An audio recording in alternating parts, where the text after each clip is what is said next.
Praise the lord. మీ అందరికీ నా హృదయపూర్వక వందనాలు. మీరందరూ సంతోషంగా ఉన్నారని, కలువ ప్రేమలు అనుదినము నూతనమైన వాగ్దానముతో దేవుని శక్తి, దేవుని కృపను పొందుకొని బలంగా జీవిస్తున్న ప్రతి కుటుంబానికి యేసుక్రీస్తు నామములో మరొకసారి నా వందనాలు చెల్లించుకుంటూ, మీ కుటుంబంలో అధికముగా దేవుడు ఆశీర్వదించి దీవిస్తున్నాడని నేను నమ్ముచున్నాను.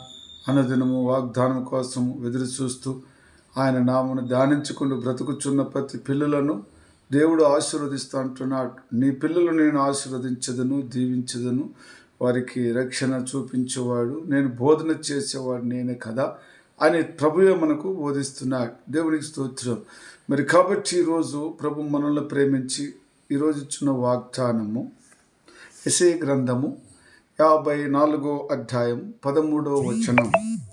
నీ పిల్లలందరూ యెహోవా చేత ఉపదేశము నందుదురు, నీ పిల్లలకు అధిక శాంతి కలుగును. నీ బిడ్డలకు అధిక శాంతి, కుటుంబంలో శాంతి సమాధానం లేక, పిల్లల మధ్యలో అపవాది సాతాను ఉండి పిల్లలు చెడిపోవటం వలన, పిల్లలు చెడుదారం వెళ్ళటం వలన వారికి శాంతి సమాధానం లేక, విశ్రాంతి లేక, మరి జీవిస్తున్న బిడ్డలకు ఆయన అధికముగా శాంతి ఇచ్చి వారిని ప్రేమిస్తానని చెబుతున్న దేవుని బట్టి ఈరోజు నువ్వు నేను కూడా ఆయన నామంలో నీ పిల్లలందరూ యెహోవా చేత ఉపదేశము నందుదురు. ఎవరు? నీ పిల్లలకు అధిక విశ్రాంతి కలుగును. దేవునికి స్తోత్రం.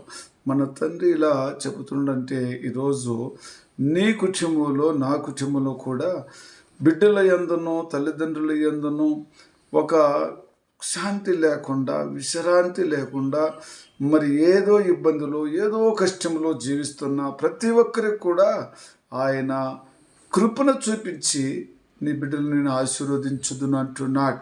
మరి రోజు ఆయన ఉపదేశం వినటానికి అనేకమైన కుటుంబాల పిల్లలకు ఆ భాగ్యం లేనట్టు వారుగా జీవిస్తున్నామే కానీ దేవుని ఉపదేశం లేని బిడ్డలుగా జీవిస్తున్నాం.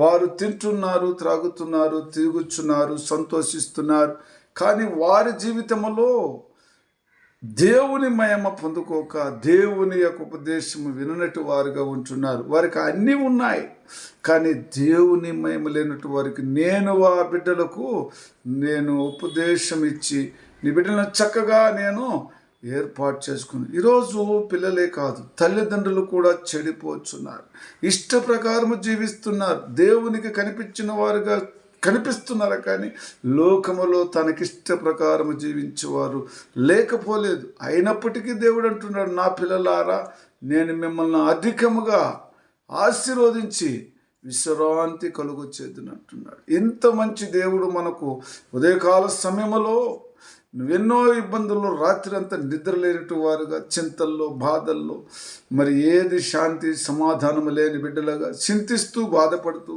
బ్రతుకుతున్న వారి మధ్యలో దేవుడు చెబుతున్నాడు, నేను మీకు సమాధానము కలుగజేసి విశ్రాంతి కలుగుచేది, అధికమైన విశ్రాంతి ఇస్తుందని అంటున్నాడు.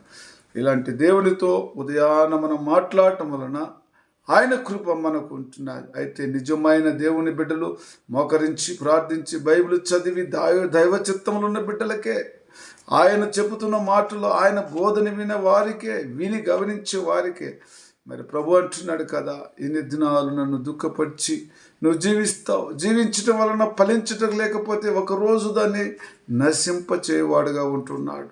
ఆయన వచ్చే ముందు వాటిని శుద్ధి చేర్చుకోవాలంటూ వాడు కదా.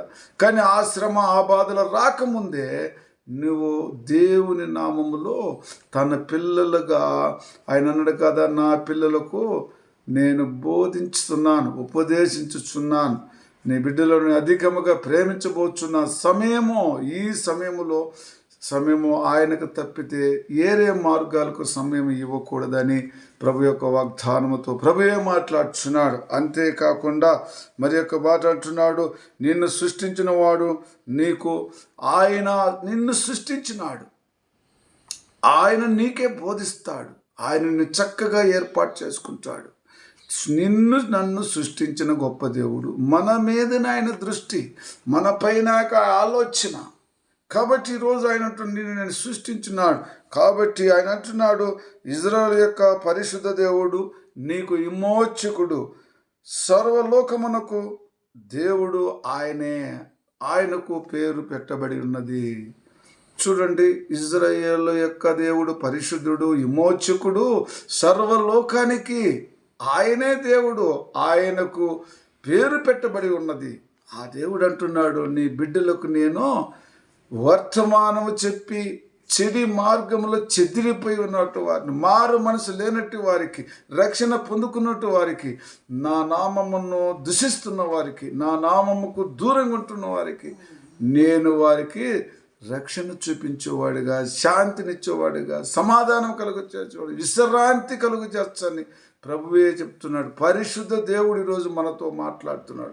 ప్రేమైన సహోదరులారా, చెదిరిపోయిన ప్రతి కుటుంబము నమ్మకముగా లేక ఔనమ్మకముగా అవిశ్వాసిగా జీవిస్తున్నట్టే ఆయన అంటున్నాడు, నీ పిల్లలకు నేను ఉపదేశము చేసేదను, వారు ఉపదేశము పొంది నా నామములో చక్కగా నా రాజ్యానికి వారసత్తులు అవుతున్నట్టుగా దేవుడే వాగ్దానం ఇచ్చున్నాడు. దేవునికి స్తోత్రం. దేవుడి మాటలు ఆశీర్వదించి దీవించి మరి చిన్న ప్రార్థన చేసుకున్నాం.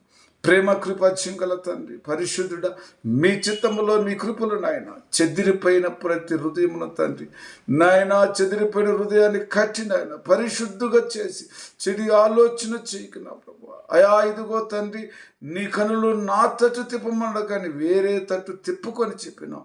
ఎప్పుడు ఆకాశము తట్టు కనులు వెత్తి చేతులెత్తి ప్రార్థించి నీ బోధనకు నీ పిల్లలు నా ప్రభు, నీ ఉపదేశమిని నా ప్రభు, నీ ఉపదేశ ప్రకారం అంగీకరించి అందులో నివసించే భాగ్యము ప్రతి బిడ్డకు దయచేయమని యేసుక్రీస్తు నామములో ప్రార్థించున్నాను తండ్రి. ఆమేన్.